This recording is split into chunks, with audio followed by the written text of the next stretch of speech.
Hey, Landon, can you? No. No what? I'm not babysitting for you again. I never ask you to babysit. Well, you should.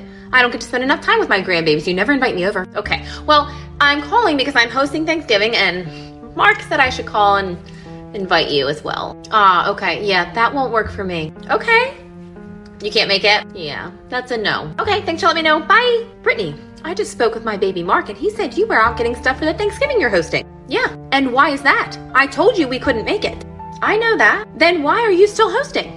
Because my family and other people we invited said yes. When I said that wouldn't work, I meant you hosting. If we can't be there, you shouldn't be hosting at Thanksgiving. Actually, that's exactly what we should be doing. No, you're supposed to come to my house because I'm hosting. Well, you never said that, so see you next year, Lenny. Toodles!